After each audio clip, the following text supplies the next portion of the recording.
Dr. Tina Seelig, welcome to the Mel Robbins podcast. I could not be more delighted. Thank you so much for having me. I am thrilled about the topic that we're going to talk about. I love your research and thank you for taking time out of your schedule to come and share all of this research around luck and how we can use it to improve our lives. And I think that's where I want to start. So could you talk to me and the person that's here with us right now and just tell us, what might change about our lives if we really apply everything you're about to teach us today? I couldn't be more delighted to share this information because when people understand that they have more agency in their lives, they realize that they have levers they can use every single day to make themselves luckier. When you talk about luck, Dr. Seelig, what are you talking about? What does that mean? First of all, please call me Tina. The definition of luck is success or failure apparently caused by chance. Success or failure apparently caused by exactly. Chance? Wait, what is the apparently in there for? And that's the point. I mean, this is really important.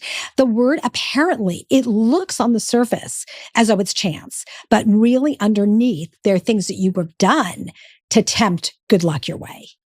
Oh, okay. So I want to make sure that I am tracking, and I want to make sure that as the person who's with us is listening, we got that. Because I think that there is a little treasure buried beneath that, which is oftentimes the things that we attribute to luck. Are you saying that once we understand everything you're about to teach us, that those things we once just attributed to luck, bad luck or good luck, we could trace back and say, actually, there was something that I set in motion that I'm not giving myself credit for that made this chance thing happen? Exactly. And in fact, we often use the word luck to humbly say, oh, I didn't have anything to do with this. But if you actually unpack it, you'll see what actually happened to bring that good luck your way.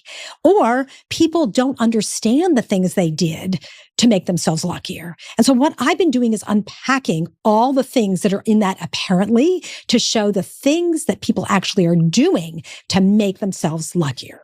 Okay, so you have done all this research. You've written this massive best-selling book, What I Wish I Knew About Luck. And you also have concluded that there is a science to becoming a luckier person. What's the number one thing that drives the lucky breaks that people get? Well, first of all, you have to realize that there is a physics to luck. Ooh. All of the world is cause and effect. Right? Okay. Yes. Fortune is the things that happen to you. Luck is what you control. And it's very, very important to distinguish between those two things because people conflate the concept of fortune and luck, and they make a mistake in thinking that everything is just happening to them. Well, of course, there are some things that are out of your control. How tall you are, where you're born, who your parents are. Those are things that are out of your control. That's, you're fortunate or you're unfortunate. Right. And the world is spinning and things are happening. There might be an earthquake. There might be a war. There might be systematic racism. Exactly. There might be poverty. There might be all kinds of things. Exactly. A pandemic. Yes. But you have more control over how you respond to it. Okay. So I want to make sure I understand this because I would have thought it was the opposite. Because when I hear the word lucky, I think things that happen by chance. Things that happen out of the blue, things that happen to certain people that don't happen to me. But when you say there's a big difference between fortune, which to me sounds like the things that you said you don't have control over, but there's a huge group of things that are either positive things of fortune or things that feel unfortunate that are not your fault. You can't change it, but you want us to focus on creating more luck and making things go our way, which is in our control. Absolutely. That's a completely different version of luck than I thought. Well, it's really important. It's critically important to distinguish between the things that happen to you and how you respond. I mean, there's this fabulous, very famous quote by Viktor Frankl about the fact that, the world is happening to you and Yes. you have this this time between stimulus and response where you get to decide how to respond. And that's where luck comes in. It comes in by taking the time to think about how you actually engage with the world. We are in a constant dance with the world where we are either leading or we're following. And there are times in which the world is leading, right? The pandemic happened and our world's all turned upside down. But then you get to decide what you're going to do with it. I've never thought about luck this way. I've always thought about luck as just something that kind of happens to you, or, if you're unlucky, that happens to you too. And so really thinking about the fact that, yes, there are lots of things that happen that are unfair. And yes, there are very real problems. And that is true and unfortunate. And we can take the science of creating your own luck, if you will, and use it to respond in a different way. Exactly. And I am so excited to share the things that people can do to unlock luck in their lives. All right. I want to read to you from your best-selling book, What I Wish I Knew About Luck. This is on page 6. Luck requires taking a chance, a calculated risk. It begins the moment you decide to act in the face of uncertainty. Whether it's throwing your hat into the ring for a competitive opportunity, moving to a distant city without a clear plan, or simply introducing yourself to someone new, each action is a leap of faith beyond the familiar. These moments may seem small, but they're pivotal, creating openings to capture lucky opportunities. What does that mean? Every decision you make opens the door to something brand new. We are always one decision away from a completely different life. I think about this all the time. Some of the closest friends I have made in my life are people who were standing next to me in line, who I started a conversation with, and we found that we had something in common. And then we started working together, and then we became best friends. If I had not started that conversation, that entire world would not have existed. Okay, let's stop right here because I love this kind of thing. Okay? Okay. So I was standing in a bar it wasn't a bar. I was standing at a United Way benefit in 1994. I was a brand new legal aid attorney in New York City. And I walked up to the bar and I ordered a bourbon on the rocks to go. I wanted it on a plastic cup because I was going to bounce from the party. And behind me, I heard somebody say, "That sounds great. Make it 2." I turn around and it was Christopher Robbins, who I will be celebrating my 30th wedding anniversary with this year. Let's unpack that moment in the framework of luck versus fortune. Do you see what I mean? Exactly. Okay. Well, I think it's a great example. Okay. Because he saw you, he was intrigued. He said, "I'll take the same." And you started a conversation. Yes. It could have been the end. Think of the number of conversations that went nowhere. "Thank you very much. I'll see you later. I'm going home." Think about the moments where you see somebody who's interesting, but you don't walk across the room. Exactly. And I have so many examples. Let me tell you one. Okay. That is, in fact, this book is the result of a conversation I had with someone sitting on an airplane next to me. Really? I was flying across the country, early morning flight, could have just shut my eyes and gone to sleep. The man sitting next to me was a publisher. And I started to chat with him. We talked for a good long time. And at some point, I pulled out a book proposal. I took a little risk. And I said, "Guess what? I've got a book proposal right here on my computer." And he was kind enough to look at it. And, he said, "This is very nice, Tina, but not really for us." I said, "Okay, no problem." But guess what? At the end of the flight, we exchanged contact information. And he sent me a text as I was walking off the plane. I stayed in touch. I was teaching a class, my creativity class at Stanford. And I thought, I'm doing a project this quarter. What should it be on? Maybe I'll do it on the future of publishing. So I called him up again and I said, "Hey, guess what? I'm doing a project on the future of publishing. Would you come to class?" He said, "Sure." So he came, he met my students. We had a great opportunity for everyone. I followed up again with some videos of some projects my students had worked on. Some were as part of a global innovation tournament. They were pretty cool. He said, "Wow, there is a book in here for the students. And he wanted to meet the students who had worked on this project. I said, okay, that sounds pretty cool. And I set up a lunch. And at the end of the lunch, which he had brought one of his editors to, his editor turned to me and said, hey, would you ever consider writing a book? And I gave him the exact same proposal I had given his boss. I don't know, it was either 1-2 years earlier, but I kept that relationship going. That was the point. There were all these little choices I made that ended up leading to the publication of What I Wish I Knew When I Was 20, starting with the conversation with the man sitting next to me on the plane. So do you want us to think about luck really more as something you create through the actions you take? Exactly. Versus something that just happens to some people versus others? Exactly. But here's the important thing, Mel. Okay.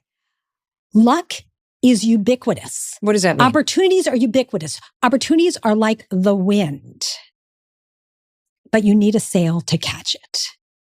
And what I am passionate about is teaching people how to catch the winds of luck.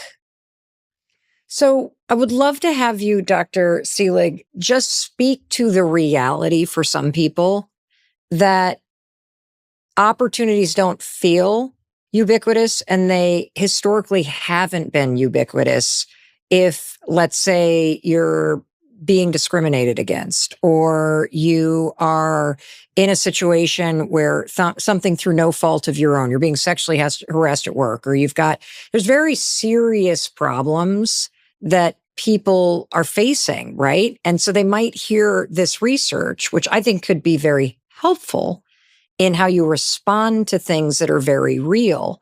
How do you want somebody to think about the opportunities that are out there, even if you've had a lifetime of feeling like the door is always closed in your face because of the color of your skin, or because you're a woman and you haven't been paid what you're you know what I mean? Because I don't. Of course. And honestly, life is not fair. I mean, people are born into very terrible circumstances. There are people who have medical problems. There are people who have dysfunctional families. But we have choices we make. I've been doing work for the last, 10 years, working with a group at San Quentin State Prison called The Last Mile. It's an amazing program where they teach innovation and entrepreneurship and coding to men and women who are incarcerated. Now, these are folks who have had very, very difficult lives, often starting with very unfortunate circumstances. And the people who were in this program are given a chance to learn these skills and to develop the mindset needed to be successful when they are released from prison. And it's remarkable to see how people can change. People can change their attitude and their actions to unlock possibilities that they didn't see before. I think that's so important to understand. And I can tell based on the passion and the just intensity of what you're like, no, this is real. And it doesn't mean that there won't be challenges that you face in life. Those are very real, but you have a choice in whether you just throw in the towel and say, this is just how things are, or you lean in and say, okay, how I respond to this and how I think about creating my own luck. And as you said, that there's opportunities everywhere, but you've got to open the sail to catch them. Can you unpack that analogy of catching the winds of luck? Great. Can I show you a graphic? Please. Okay. So I want to describe this for the person who is listening so you don't miss a thing. Dr. Seelig is holding up a painting, and there's a hot air balloon, there is a sailboat, there is a windmill, and there is a church sitting on the shore, and the sailboat's sailing on the ocean, and the hot air balloon's over the ocean, but on the shore is the windmill and the church. Yeah. To me, it actually looks like a house. It's a house with a wind vane on the top. Oh, is that what that is? That is a wind vane on the top of the house. Yeah, but it could look like that at a distance. The idea is that the winds of luck are ubiquitous. They are always blowing. And there are different ways in which we engage with them. Some people stay inside the house and they shut the shutters and they don't even pay attention. They don't even see them. They might open the shutters and see them, but they might not even do anything. Okay, I'm just going to turn the other way. Now, there are some people who are like a wind vane. They're at the top of the house. They're noticing the opportunities. They're swiveling on their axis, but they're not doing anything with it. They're just looking, there's an opportunity there and there and there. They're not doing anything. Oh my gosh, if you're the kind of person that has been thinking forever about applying for that job or using social media to market yourself, or you're the kind of person that has been thinking about going back to school or thinking about getting an online dating profile, you are the weather vane spinning around in the wind doing nothing. Exactly. Going nowhere. Exactly. Or you could be a hot air balloon. Now, hot air balloon, the winds of luck are taking you where they may. You don't really have much control. But you know what? There are times in our life when it's reasonable to be a hot air balloon, to be a leaf in the wind and say, I'm just going to see where my interests take me. Yep. So that's a reasonable thing to do. But then once you start seeing an opportunity where you go, wow, there's something here, there, you can become a windmill. And a windmill is where you are really capturing the winds of luck in that local area, and you are harnessing all the luck. So give me an example of that. Okay, you get a job somewhere. Yes. And you go, okay, I am going to be the best I can in this job. Got it. I am going to see what I can make of this. And in fact, one of the things I tell my students is you don't get a job, you get the keys to the building. You go, okay, I'm going to see where this takes me. Oh, I love that. Hold on a second. I want to make sure that you really got what Dr. Seelig just told you, because this is something that I am sending this to all three of our adult children right now. You do not get a job, you get the keys to the building. You bet. And you create your own luck in that job, even if you hate the job, by showing up to that job every day and doing the things you're about to tell us to do, and bringing a certain type of energy and a certain level of excellence and a certain attitude in order to capture the opportunity that is swirling around that office that you're dragging yourself into. Exactly. So you can choose the bad attitude, or you can choose to have a different attitude. But what you're here to say is, trust my research. There is opportunity everywhere for the taking if you wake up and recognize it. Right. And you can take it further, though. Okay. You can become a sailboat. And how do I do that? The sailboat is looking for the luck. It's out there searching for the winds of luck, right? You can be capturing the luck like a windmill where they are locally, or you can be a sailboat where you're out there with a goal, a specific goal in mind, and you're saying, how do I get to those winds to get me to that destination?